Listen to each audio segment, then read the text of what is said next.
Hey everybody, how's it going? It is Friday around 1:30. So things have changed, not for the good.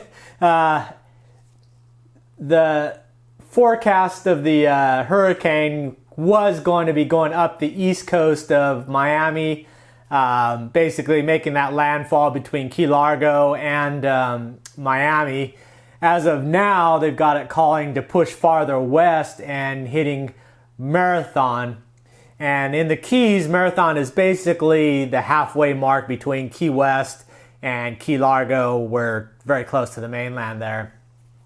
And then it's going to curve straight up and then go right through the middle, and this time more to the west coast of Florida. So I think it's just really screwing everybody up. So the revisions of my plans are this. Well, where I'm at right now is I'm pretty much packed up and cleaned up. As you can see, you got the kayak, the motors, everything's pretty much packed away except for my computers and stuff. And then I've got space for them up on top shelves, so just need to throw those together and throw them up there and I'll be done. Potential flooding because of that extra push with the eye coming a lot closer. So now this place is a little bit more risky for the storm surge. It's right on that border. They're saying a couple of feet, but I'm out of that range. I'm a couple foot higher than a couple blocks down, so flip of a coin there, but not worth the risk. So what I've done is I've adjusted to just getting everything off the ground here. Like I said, I don't really see much besides maybe the electronics being of that much importance.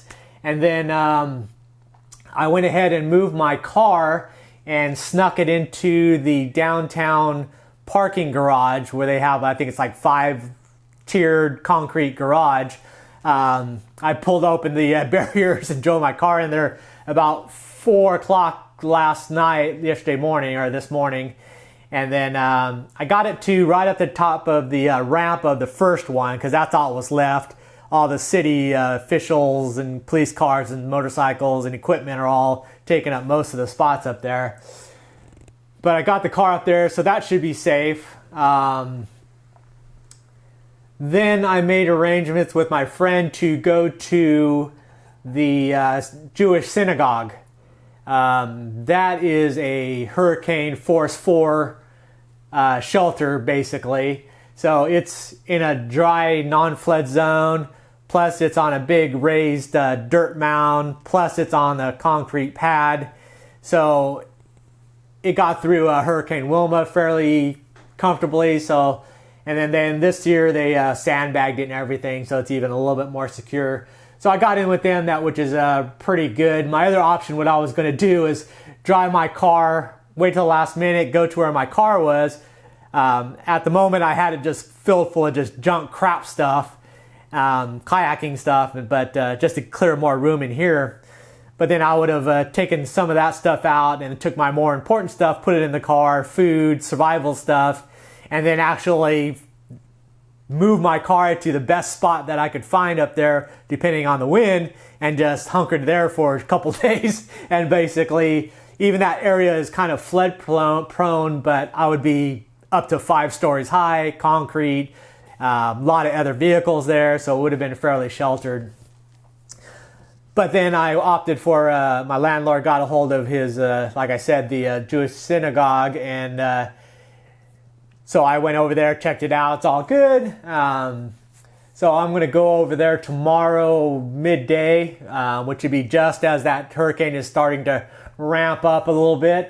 Spend the night here, just fine-tune stuff. I want to do is take my motorcycle over to the same parking garage. There's plenty of spots I could dump the motorcycle so that doesn't get hit. And then drop some food off in that car. Just for the sake that if there's any other problems, all I would need to do is just have a second base that I can go to, dry spot, food, clothing, flashlights, safety stuff, also partition there. And then I could always refer to here, which is going to have also the same amount of stuff, water, safety, security, all that stuff. So that is basically the plan right now. I think I'm pretty solid with a likelihood of it coming and going straight west and straight into Key West, which would be ultimately the bad thing. And there's no saying what to do about that. But as long as it stays up that marathon at the minimum, hopefully it does get pushed up farther. It just gets considerably better every time it makes that move up. We were, like I said, outside the outer ring of the tornado when it was coming up through Key Largo. And that distance is basically Key West to Key Largo is roughly about 100 miles, and then another 10, 20 miles to the mainland. So it's a good 100-mile distance, which is basically the effective width of that hurricane. So we were okay. Now we're down closer to the edge of the actual eye, so it's going to get some decent winds. I think they're saying about the 45 to 50s with 70 gusts. So I don't think we're too bad off with the wind part of it, but the storm surges is the only thing, that flooding part, and that was getting a little bit too close. For a non-real heavy push, even if it flooded, it would have been a gradual slower. So I was just going to stay here and have the kayak, like I've got my kayak stretched across my living room here, and put on one of the, just like I do on the motor, except it retracts in, and just have that there and sit in it like I was fishing and just hang out and let the water rise and go up a foot or so and no big deal, and just hang out there until the storm's over and it recedes. But this will be a lot more better situation in the Synagogue. It's a concrete bunker basically, so a lot of food, a lot of water, got books, generators, so much more comfortable, I think. Other people, which will be good. So that is the updated plan. If it changes later on tonight and we still have power, I'll kind of do an upload, but otherwise that's where I'm at. See you guys. Bye.